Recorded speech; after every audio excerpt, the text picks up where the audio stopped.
Allahku, namamu hendak kupuji. Engkau amat agung, berdandan sinar kebesaran.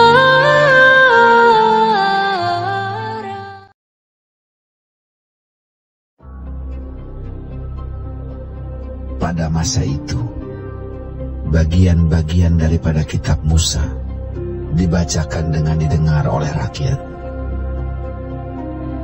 Didapati tertulis dalam kitab itu bahwa orang Amon dan orang Moab tidak boleh masuk jemaah Allah untuk selamanya,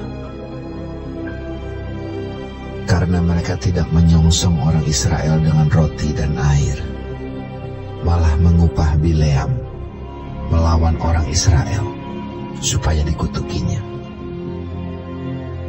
Tetapi Allah kami mengubah kutuk itu menjadi berkat. Ketika mereka mendengar pembacaan Taurat itu, mereka memisahkan semua peranakan dari orang Israel. Tetapi sebelum masa itu, Imam Eliasib yang diangkat untuk mengawasi bilik-bilik rumah Allah kami dan yang mempunyai hubungan erat dengan Tobia, menyediakan sebuah bilik besar bagi Tobia itu. Sebelumnya, orang membawa ke bilik itu korban sajian, kemenyan, perkakas-perkakas, dan persembahan persepuluhan daripada gandum, anggur, dan minyak yang menjadi hak orang-orang Lewi, para penyanyi, dan para penunggu pintu gerbang, dan persembahan khusus bagi para imam. Ketika peristiwa itu terjadi, aku tidak ada di Yerusalem, karena pada tahun ke-32 pemerintahan Artahsasta, Raja Babel, aku pergi menghadap raja. Tetapi sesudah beberapa waktu, aku minta izin dari raja untuk pergi. Lalu aku tiba di Yerusalem dan melihat kejahatan yang dibuat Eliasib untuk keuntungan Tobia. Sebab bagi Tobia ini telah disediakannya sebuah bilik di pelataran rumah Allah. Aku menjadi sangat kesal. Lalu kulempar semua perabot rumah Tobia keluar bilik itu. Kemudian kusuruh tahirkan bilik itu. Sesudah itu kubawa kembali ke sana perkakas-perkakas rumah Allah, korban sajian, dan kemenyan. Juga kudapati bahwa sumbangan-sumbangan bagi orang-orang Lewi tidak pernah diberikan, sehingga orang-orang Lewi dan para penyanyi yang bertugas masing-masing lari ke ladangnya. Aku menyesali para penguasa. Kataku, mengapa rumah Allah dibiarkan begitu saja? Lalu kukumpulkan orang-orang Lewi itu dan kukembalikan pada tempatnya. Maka seluruh orang Yehuda membawa lagi persembahan persepuluhan daripada gandum, anggur, dan minyak ke perbendaharaan. Sebagai pengawas-pengawas perbendaharaan, kuangkat Imam Selemia dan Zadok, seorang ahli kitab, dan Pedaya, seorang Lewi. Sedang Hanan bin Zakur bin Matanya diperbantukan kepada mereka, karena orang-orang itu dianggap setia.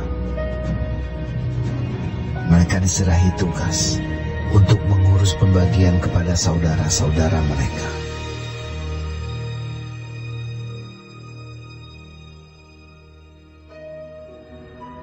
Ya Allahku, ingatlah kepadaku karena hal itu, dan janganlah hapuskan segala perbuatan bakti yang telah kulakukan terhadap rumah Allahku dan segala pelayanan di dalamnya. Pada masa itu, kulihat di Yehuda, orang-orang mengirik, memeras anggur pada hari Sabat.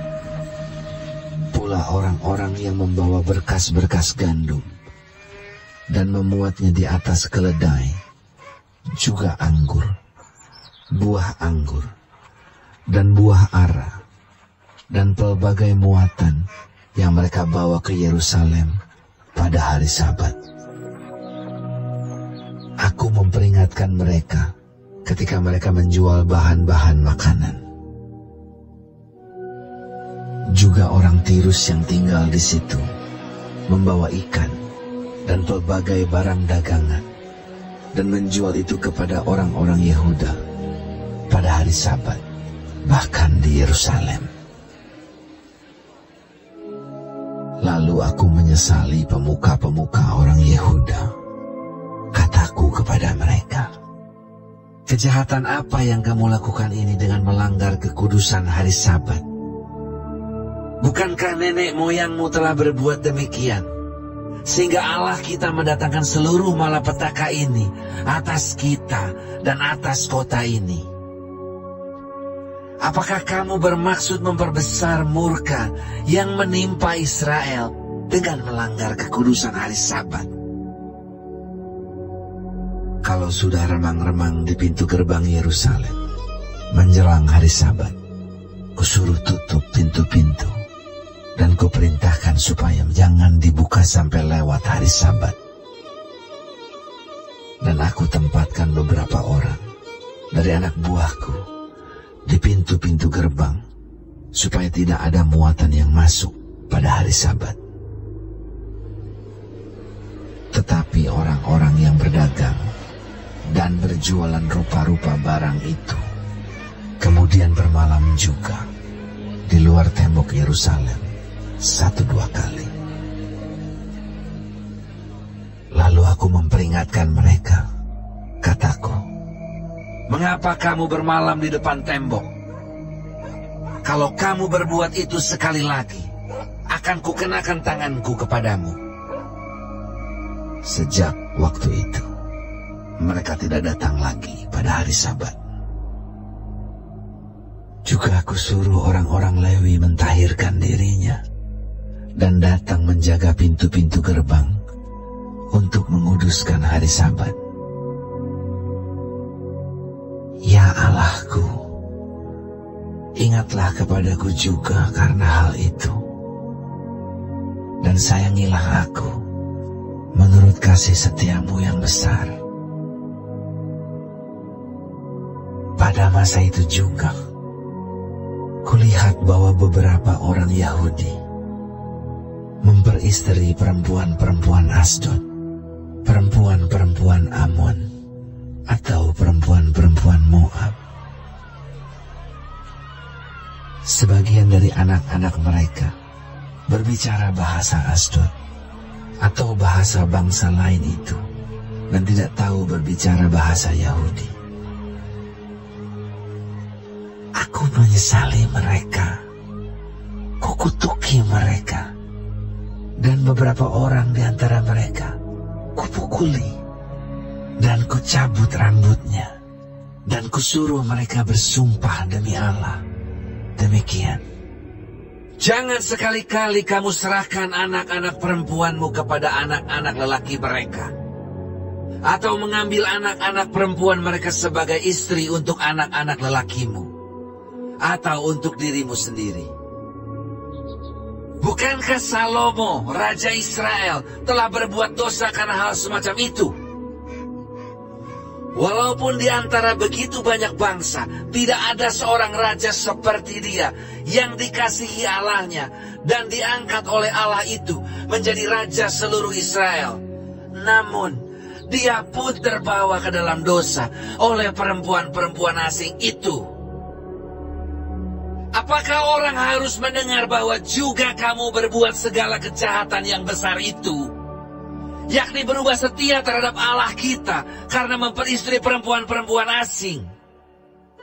Seorang dari anak-anak Yoyada bin Eliasib imam besar itu adalah menantu Sanbalat, orang Horoni itu.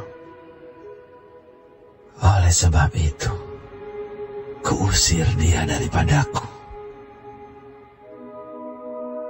Ya Allahku, ingatlah bagaimana mereka mencemarkan jabatan imam, serta perjanjian mengenai para imam dan orang-orang Lewi. Kutahirkan mereka dari segala sesuatu yang asing, dan kutetapkan tugas-tugas untuk para imam dan orang-orang Lewi, masing-masing dalam bidang pekerjaannya. Pula aku tetapkan suatu cara untuk menyediakan kayu api pada waktu-waktu tertentu, dan untuk hasil-hasil yang pertama. Ya Allahku, ingatlah kepadaku demi kesejahteraan